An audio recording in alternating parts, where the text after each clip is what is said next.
So someday when she's a world-famous practitioner, you can say, I was there for her first service ever. So thank you, Sheree.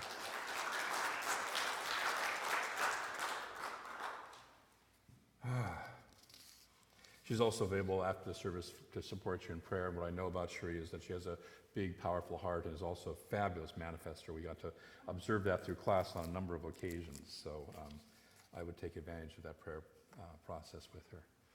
So happy Labor Day.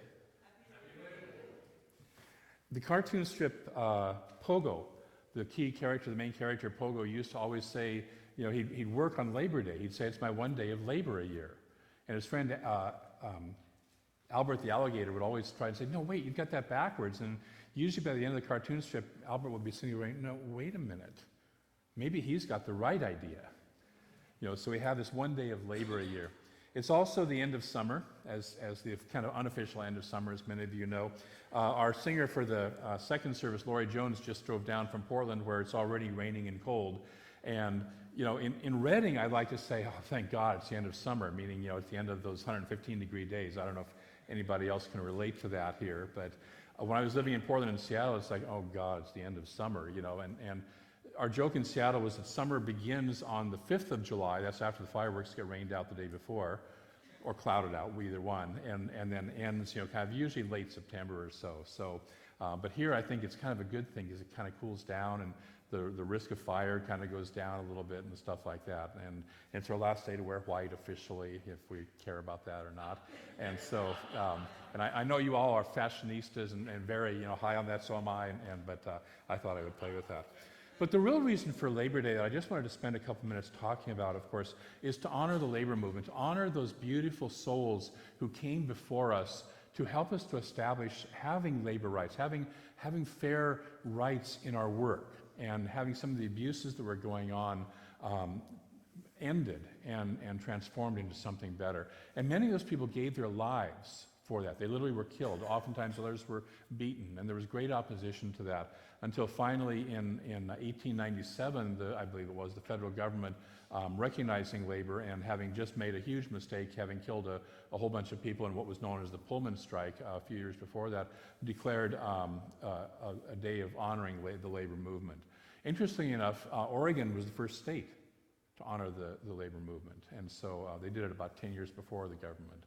So we stand today on the shoulders of these beautiful giants, those wonderful people who were looking at this theme of service to the world. They were of service to the world by lifting up the consciousness of what it means to be able to work in this country without being abused. So I want to honor everybody who has ever been involved in that and in that process, and be in gratitude and invite you to be in gratitude for that process of being lifted up to where today we have a relatively fair 40-hour week and many of the benefits that we achieve. There's still, of course, room to grow, as we all know.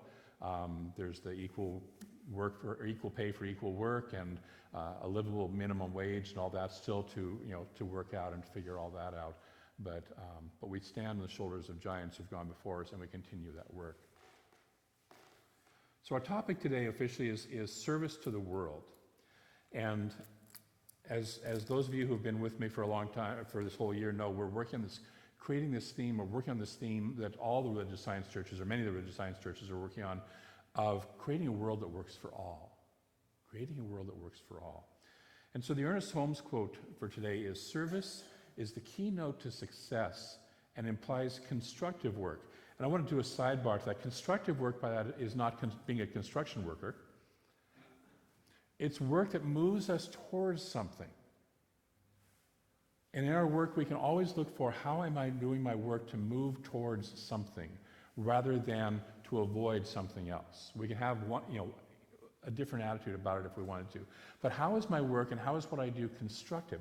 How am I doing something constructive in the world? Ernest is famous for saying, be for something and against nothing. So what is it that I'm for as I do my work? What is it that I'm moving towards? So it implies constructive work, also loyalty to your work and to all concerned in it. And I love that also because what that basically is saying is, I'm a team player. One of the things I do when I through any job I've had from college forward is I've always felt that I'm part of the company, whoever I'm working for. I take ownership. I am part of this. and we love it when we're working with somebody who's a team player, right? Who's not just in it for themselves, but is in it for the group, yes? And so that's what he's talking about there. We're loyal to our work and to all who are concerned in it. We're loyal to our customers. You've walked into a store, I've walked into a store where it's like the attitude is kind of, this would be a great place to work if it wasn't for the customers. Right? And you feel that when you walk in. And then you also have been in places where it's like, this is a great place to work because of the customers. Right? And so it feels completely different, yes? So that's what we like, we love to walk into that. So that's the consciousness that Ernest is talking here today. But I want to take that phrase, service to the world, and I want to rephrase it a little bit and then perhaps reframe it. And so rather than service to the world, we are doing service as the world. We recognize our oneness, that we are in the world and we are part of the world. Jesus said we are in the world but not of this world, and that is true. And yet we are in the world. And we and everyone else is also, including the world itself, is also greater than that. When I'm being of service to the world, then I put the world out here. And I am being of service to it, rather than recognizing that it and I are one. And how can I be of service to that which I already am, that which I am part of and is part of me? And I'm serving this greater oneness, this greater wholeness, as allowing Spirit to move through me. When I'm looking at the world as two, then I'm either looking at how can I rescue, how can I deal with, how can I overcome the problems of the world, because I know how to do that. I'm very wise and smart, and I know exactly how to overcome the problems of the world. Or we're working with it with the idea of, oh my God, look at all the problems of the world. Who am I? I can't do anything about that. Okay? And we feel overwhelmed by it. That's when we're looking at service to the world. We just had a great example, I think it was this past week, where I think it was South Carolina and Florida sprayed to eliminate the Zika possible virus by killing off the mosquitoes, and did not recognize that at the same time they also killed off all the honeybees, or most of the honeybees in the area. Okay? That's called service to the world, when I know how to operate the world. And of course we don't, because the world is an ecology. The world is a whole, just like each of us is a whole and is within that whole. Okay? You ever try and fix somebody else? You ever had somebody else try and fix you? Okay? It doesn't work well, does it? No. But when they and you are in alignment, in harmony, and saying, we're a whole. And whether it's just me individually, whether it's a relationship that I'm in, whether it's a community that I'm in, whether it's a state that I'm in, whatever, when I am working as a part of the whole and just simply serving, it's a whole different consciousness, right? It's a whole different feeling. So if I believe in the neediness or the brokenness of the world, I will continue to create more experiences of neediness or brokenness. This is law. This is what we teach. As I view that out there, I continue to recreate that which as I believe it. There was that wonderful reading that Damien did today, that when we belong to our belief system, when we identify with our belief system, all we can continue to do is recreate the belief system over and over again. We can't get free of it. When I start to look and say, I am whole, I'm one of this whole, I stop doing the fixing what I perceive is broken. See, if I perceive that the world is broken, then I'm saying God is broken, because God is the world. And the world is within God. All of it. Everyone in it. And sometimes that's hard to see, right? Sometimes it's hard to perceive when we encounter an ISIS, or we encounter a situation where people have done something really horrible. How is that part of God? And the answer is, I don't have to know how that's part of God. I know that mine is to bring love into this situation, into this world. I'm not responsible for what that person over there does. This goes back to Byron Katie's be in your own business instead of other people's business. So when we have an idea of how the world should be, right? We're imposing our belief system on it. And I don't know if you've had this experience, but I've noticed that Spirit oftentimes has a bigger idea than I do. A greater idea than I do. Byron Katie also, I love it, says, if it should have been that way, it would have been that way. If it should be that way, it would be that way. But it is what it is because it should be what it is. What I look at that is it's at work with law, the perfection of what we call the law in here, which is basically the law of cause and effect. What I put out comes back to me somehow or another. See, we have challenges in the world, don't we? Okay? We have people who hate this country out in the world, right? Have you noticed? You've heard about them in the news? ISIS? People like that? Okay? Our government, we as a people, and we elected our government, so it's us, have done things to other countries, and sometimes the whole Western culture has done things to other countries over, decades and oftentimes centuries that sometimes come home to roost much farther down the road. Okay? So we put things out and they come back. We don't get to control the timeline or where they land. What we do get to control is, how am I now going to deal with this? How am I now going to deal with this? What is the service that I can be in this place, in this point right now? If somebody's living in hurt, if somebody's living in anger, how can I help them and support the dissolution of that hurt and that anger and resolve it into a place of love? That's my path. That's my calling now. That's how I can be in service to the world now. Would you do me a favor and check the air conditioning? It feels like it's really stuffy in here. I see people fanning themselves out there. It should be at 73.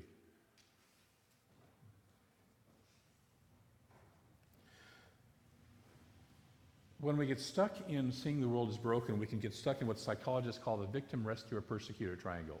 Some of you have probably heard this, where we believe there's a victim who's being persecuted by somebody or some situation, and then somebody has to go rescue that victim.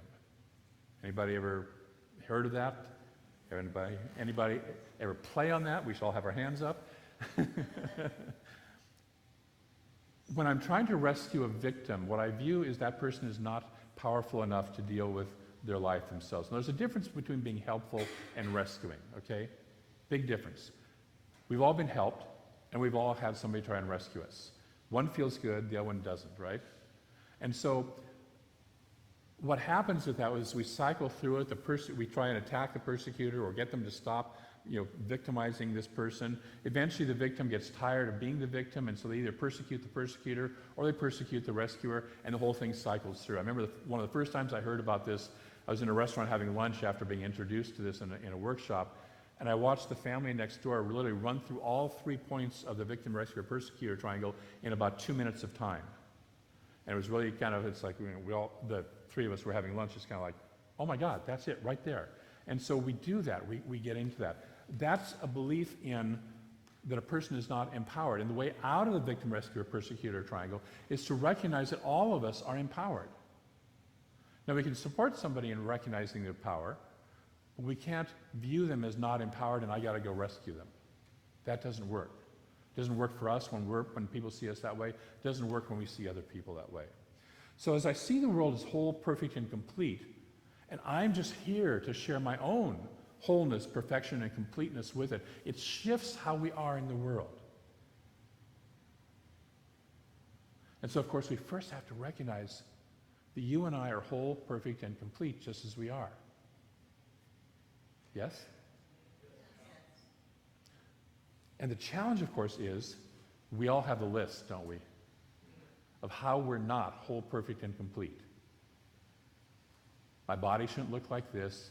My money shouldn't look like this. My career shouldn't look like this. My children shouldn't be like this. On and on and on. My house shouldn't look the way it does. We have this list. And just like we have a list for the world out there, we have a list for ourselves. And just like we have a list for ourselves, we have a list for the world out there. When we start to set the list aside and say, okay, that might be something that I want to work on, but the truth is, right this second, with the body that I have, the money that I have, the house that I have, the car that I have, the job that I have or don't have, all of it, I am right now whole, perfect, and complete. When we can say that about ourselves, and then when we can start to look at the person next to us and say, and you know what? So are they. They may aggravate the heck out of me sometimes, and yet they are also whole, perfect, and complete exactly as they are intended to be. It shifts the consciousness. And again, as the reading said, we have our story and we have our belief system that why we're not, but it's not the truth of us. See, that's the in the world. In the world, there are lists, right? But we are not in the world, we are not of the world. And when we recognize and remember that we are not of the world, the lists dissolve. The lists dissolve. See, we believe in an infinite presence that is absolutely in love with us. We teach that God is love and God is law. God is love is just simply that God is this expressive, expansive, pure love. It doesn't care what you've done, because you're it. You and it are one and the same. And so when we recognize, I'm God in form, and I'm immersed in the love that God is, and there's nothing I can do to get separate from that, then we start to be at peace with ourselves. And then we start to be in love with ourselves. And then we can be in love with somebody else. And then we can be in love with the world and recognize that for all of its lists that we have, there's also something more going on. And we start to tap into the more. I'm here to express the divine as me. Each of us is a unique expression of that infinite love. Each of us is here to be a unique expression of that love. Ralph Waldo Emerson says that we are inlets and we may become outlets for the divine. We're already inlets. We're already plugged into God. We're already totally connected to this infinite love, infinite wisdom, infinite abundant good. We are already connected to that. We're already plugged in, right? And if we choose, if we can get our stuff out of the way, we can also become outlets for that. And when we are outlets for that, it blesses our lives and the lives of everyone around us, and we are of service as the world. Can we let the flow of the divine through us, or do we block it by saying, who am I? I love the story of Moses in the Old Testament, who God calls and says, I want you to lead my people out. And Moses says, oh, no, you want my brother Aaron. You don't want me. I stutter. I killed a guy. I got this going on and that going on. I'm not perfect. And God basically says, I don't care. I want you. You're the guy. Guess what? You're the guy and gal. Do I need to say it again? You're the guy or the gal. You're it. You're here to lead our people to freedom. And we start internally with our own people. I saw a Yogananda quote the other day that said, walk as a controlled lion through the world. Don't let the frogs of fear control you. Can you imagine little frogs of fear to a lion? Okay? You and I are lions walking through this world, empowered by the divine. We don't need to let the little frogs of fear bother us. Since God is love, then when I am being of service as the world, I am loving as the world. See, service is love. It's one and the same. When I am serving the world, I'm expressing my love as the world, for the world, to the world, with the world. Emerson, in his essay of Gifts, also says, when I have attempted to join myself to others by services, it proved an intellectual trick, no more. They eat your service like apples and leave you out. You ever feel that way? But love them, and they feel you and delight in you all the time. When we love each other, it's one of the lessons I'm learning. When we love each other and do service as love, people love to be loved, yes? It's like this warm sunshine. And we say we want that. And so we are in the flow of that. In this center, we have a practice we call seva. It's a Hindu term which means selfless service to God. And so I serve. When I'm in that seva consciousness, I'm just here to serve. I'm not worried about the outcome. I don't serve to get an outcome. I just serve to give my gift. I don't serve worrying about what others are doing. Hey, they're not serving enough over here. They're not doing enough save over here or whatever. I just simply do mine. This goes back again to Byron Katie's, I'm in my business. And so when I'm in my business, in any place in my life, I serve just to serve, without an attachment to the outcome, without worrying about whether somebody else is or isn't. I'm just doing what I'm here to do. And I stand in my power and I stand in my personal responsibility, my ability to respond and give. And so I simply give that which is mine to give. As we spoke about last week, I give it generously. I allow this flow to move through me generously as I'm in service. So how do I know what is mine to give? Number one, I pay attention to what's around me. What is around me that's being called where I can make a difference, where I can serve? It might be just simply as easy as I see a piece of paper on the ground and I would like the ground to be clean, and my service would be, my being of service, is just simply pick up and discard that piece of paper. Now, watch how we do this. I can simply sit there and go, oh, those clods, they sit there and just, desecrate this area and throw trash everywhere. Oh my God, I'm so tired. Why don't people, think or whatever, We can do it that way, right? Is that truly being of heart service? No. It's just, oh, look, an opportunity to make this place even more beautiful than it already is. I have an opportunity presented to me. And so then I can give service out of love. I can give service without an attachment. If somebody comes along right behind me and throws down another piece of paper, I'm not attached because I've done what is mine to do. I can also then, the other way I can do this is to keep my heart open. Keep my heart open to this world. Right now we need a lot of heart opening, right? Okay. I'm reminded of last week we did a Thich Nhat Hanh meditation, a breathing in, breathing out process, where we looked at, last week we were looking at the idea of anger or fear, and how can if I notice the fear is manifesting in my body, I breathe in and I am aware that fear is manifest in my body. As I breathe out, I smile towards my fear. What if we took any situation in the world that bothers us and said, as I breathe in, I notice that my concern for the situation has manifested in my body. As I breathe out, I smile towards that situation.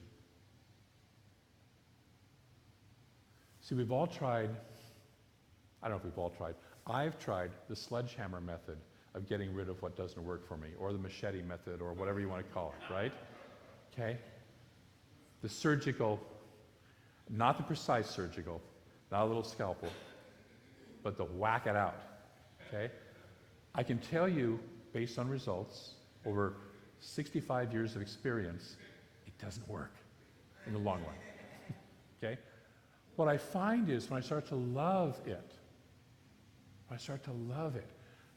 whatever it is, it starts to dissolve the negativity and respond to the love. We all do that.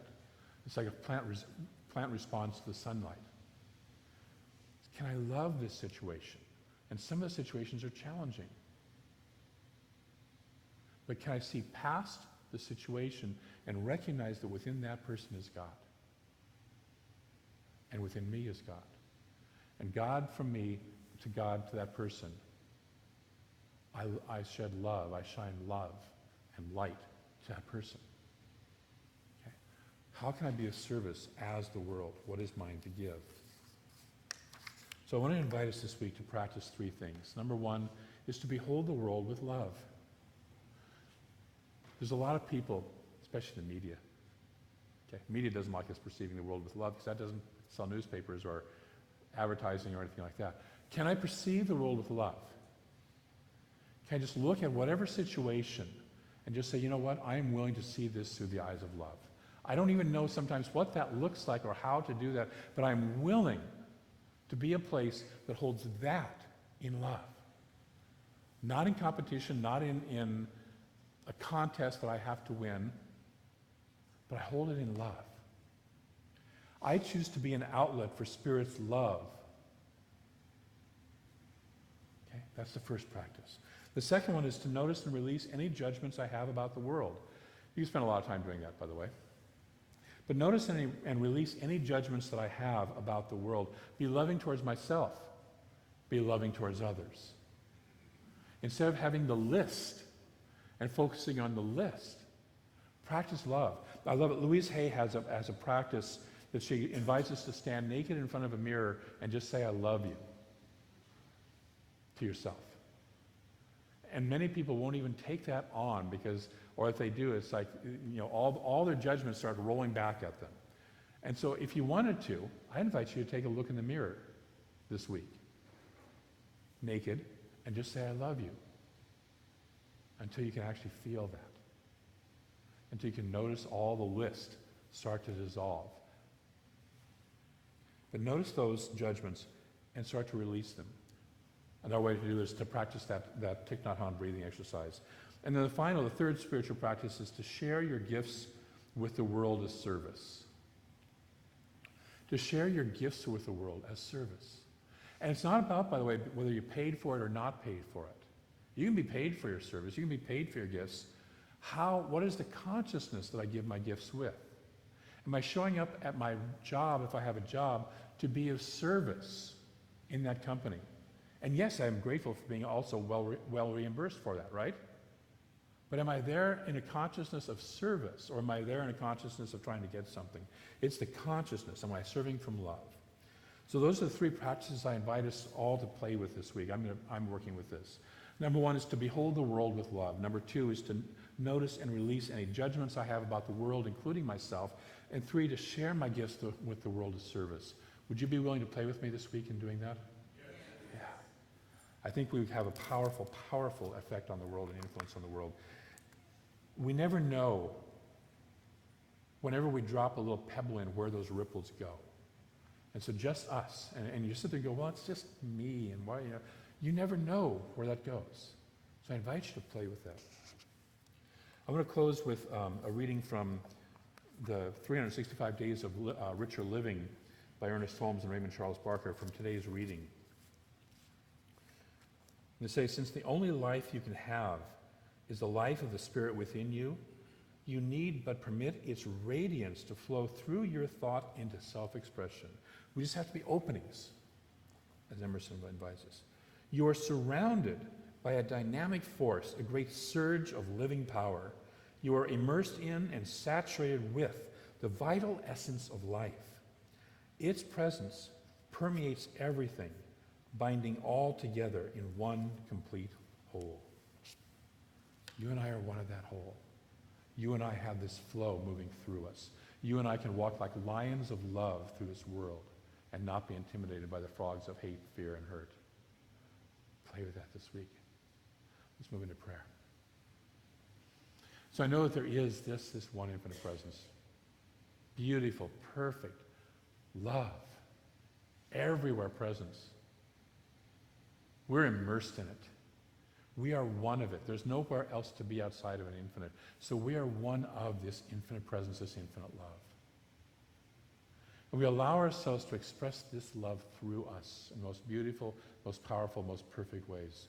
We allow ourselves to be of service, recognizing that our service is not to something outside of us, but as something that we are within and is within us. That which we call the world, that's which we may call the universe.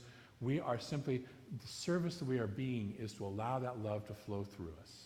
And so I simply invite us, and I speak my word, we let that love flow through us more powerfully, more beautifully, more cleanly, and more clearly than ever before.